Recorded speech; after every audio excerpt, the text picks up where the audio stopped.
मेरी बेटी अस्मिता आईआईटी खड़गपुर इस मशहूर कॉलेज में पीएचडी कर रही है। इस कॉलेज के डीन इंटरनेशनल रिलेशंस द्वारा सभी विद्यार्थियों को भेजे गए ईमेल के माध्यम से सीएनएमएस अर्थात centre for Narendra Modi studies इस संस्था द्वारा आयोजित निबंध स्पर्धा की जानकारी अस्मिता को प्राप्त हुई। आईआईटी खड़गपुर के संचालक महोदय ने भी इस स्पर्धा में सहभाग लेने के लिए सभी विद्यार्थियों को प्रोत्साहित किया। इस राष्ट्रीय स्तर की स्पर्धा में अस्मिता को प्रथम पुरस्कार मिला, ₹10,000 तथा सम्मान पत्र। यह इस पुरस्कार का स्वरूप है। अस्मिता का मूल निबंध अंग्रेजी में है।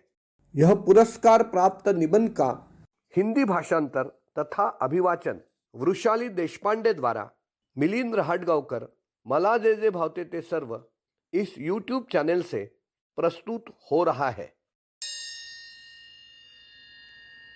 प्रधानमंत्री नरेंद्र मोदी जी ने कैसे भारत के वैश्विक संबंधों को मजबूत किया। 2014 से भारतीय सरकार की बागडोर संभाले प्रधानमंत्री नरेंद्र मोदी जी को अब 10 साल हो चुके हैं। शुरू में इस बात को लेकर बहुत संदेह था कि उनकी सरकार भारत की विदेश नीति को सार्थक दिशा में ले जा पाएगी या नहीं। सभी संदेहों को तोड़ते हुए मोदी जी ने अपने सक्रिय और निडर दृष्टिकोण से विश्व मंच पर भारत का कद बढ़ाने में मदद की है और भारत को एक मजबूत सहयोगी, तर्क की आवाज और एक ऐसी ताकत के रूप में प्रस्तुत किया है जिसका आदर किया जाना चाहिए।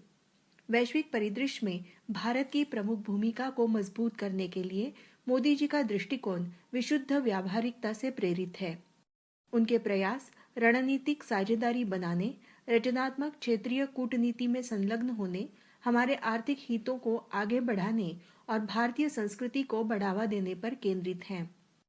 2014 के आम चुनाव में भाजपा की पहली शानदार जीत के बाद प्रधानमंत्री के रूप में मोदी जी के पहले कार्यकाल के शपथ ग्रहण समारोह में सभी सार्क देशों के प्रमुखों ने भाग लिया था। इस कार्यक्रम को मोदी जी द्वारा एक मजबूत विदेश नीति बनाने की दिशा में एक बड़ी पहल के रूप में देखा गया था।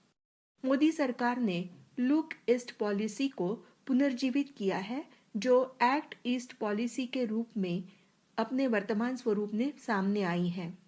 मोदी जी के अनुकरणीय नेतृत्व में भारत सरकार ने अपने पड़ोसी देशों के साथ बेहतर संबंध बनाने के लिए पड़ोसी पहले अर्थात नेबरहुड फर्स्ट नीति की शुरुआत की। भारत ने हिंद महासागर क्षेत्र में कनेक्टिविटी को बेहतर बनाने, सुरक्षा प्रदान करने और बुनियादी ढांचे के विकास में महत्वपूर्ण भूमिका निभाने का वादा किया। मुख्य रूप से सीमा पार आतंकवाद को विफल करने के लिए पाकिस्तान की अनिच्छा के कारण पाकिस्तान के साथ संबंध तनावपूर्ण बने हुए हैं। आतंकवादी हमलों के प्रति हमारे प्रधानमंत्री की प्रतिक्रिया की प्रशंसा इसके साहसी क्रियान्वयन और अपराधियों पर इसके मनोबल को गिराने वाले प्रभावों के लिए की गई। मालदीव के इंडिया आउट रुख को मोदी जी ने राजनेता की तरह सुलझाया। इस शत्रुता के प्रति भारत की परिपक्व और संतुलित प्रतिक्रिया ने जल्द ही मालदीव को अपने भारत विरोधी अभियान की निरर्थकता का एहसास करा दिया। इसके अलावा बांग्लादेश में हिंसक प्रदर्शनों के बाद मोदी जी ने शेख हसीना को भारत में रहने की अनुमति दे दी, क्योंकि तकनीकी समस्याओं के कारण उनकी ब्रिटेन यात्रा की योजना सफल नहीं हो पाई थी।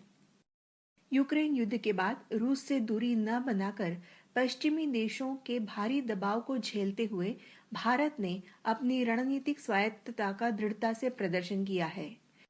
भू राजनीतिक बदलाव के बावजूद मोदी जी ने रूस से तेल आयात जारी रखकर एक निर्णायक कदम उठाया।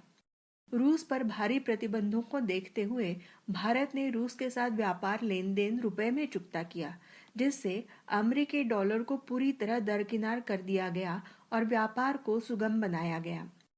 दृढ़ तटस्थता का परिचय देते हुए मोदी जी ने रूस के साथ साथ यूक्रेन का भी दौरा किया।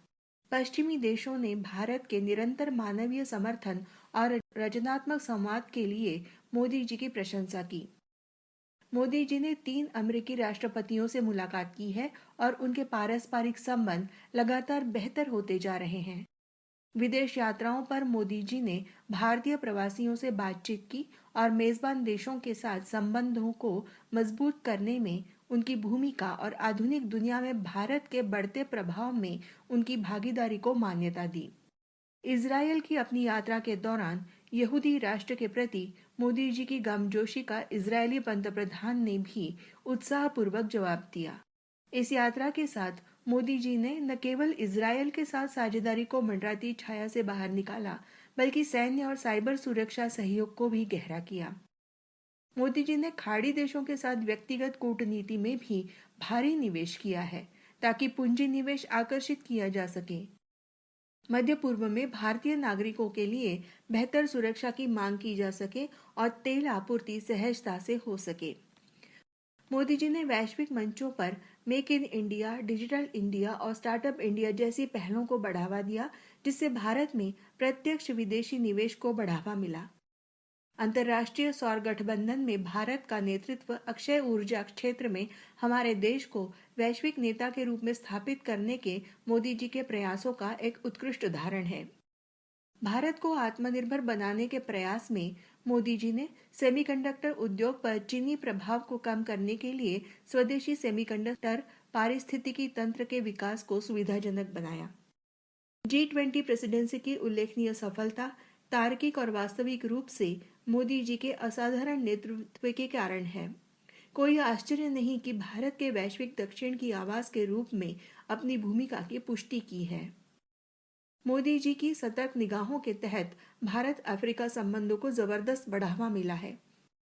कोविड-19 महामारी से निपटने में भारत की सफलता की कहानी जरूरतमंद देशों तक उसकी पहुंच और महामारी के दौरान भी अपनी अर्थव्यवस्था का तेजी से डिजिटलीकरण ने अंततः दुनिया को इस तथ्य से अवगत करा दिया है कि भारत का विकास और बढ़ता महत्व न केवल उसके नागरिकों के लिए बल्कि शेष विश्व के लिए भी अच्छा है। दुनिया हमेशा बदलती रहती है, अस्त व्यस्तता से भरी रहती है। ये उथल पुथल भरे समय भारत के लिए एक प्रमुख वैश्विक खिलाड़ी के रूप में उभरने के लिए चुनौतियां और अवसर प्रस्तुत करते हैं। मोदी जी ने भारत की विदेश नीति को नया रूप देने के लिए अथक प्रयास किए हैं और उनकी ईमानदार प्रयासों ने भारत को एक जटिल वैश्विक माहौल में आगे बढ़ने में मदद की है, जिससे अंतर्राष्ट्रीय मंचों पर उसका कद बढ़ा है। समय समय पर मोदी जी ने योग और आयुर्वेद जैसी हमारी समृद्ध सांस्कृतिक विरासत के तत्वों का लाभ उठाकर भारत की समग्र आकर्षकता और अनुकूलता को बढ़ाया है। बहुत कम भारतीय प्रधानमंत्रियों ने भारत की वैश्विक छवि से जुड़े मामलों में हमारे वर्तमान प्रधानमंत्री जितना सम्मान अर्जित किया है।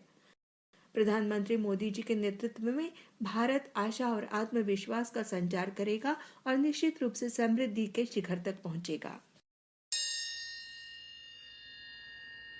How Prime Minister Narendra Modi strengthened India's global relations इस विषय पर प्रस्तुत यह पुरस्कार प्राप्त निबंध तथा सादरीकरण आपको पसंद आया होगा तो लाइक, शेयर, सब्सक्राइब तथा कमेंट बॉक्स इन सभी सुविधाओं का आप उपयोग करें। यह सादर सप्रेम निवेदन है। धन्यवाद।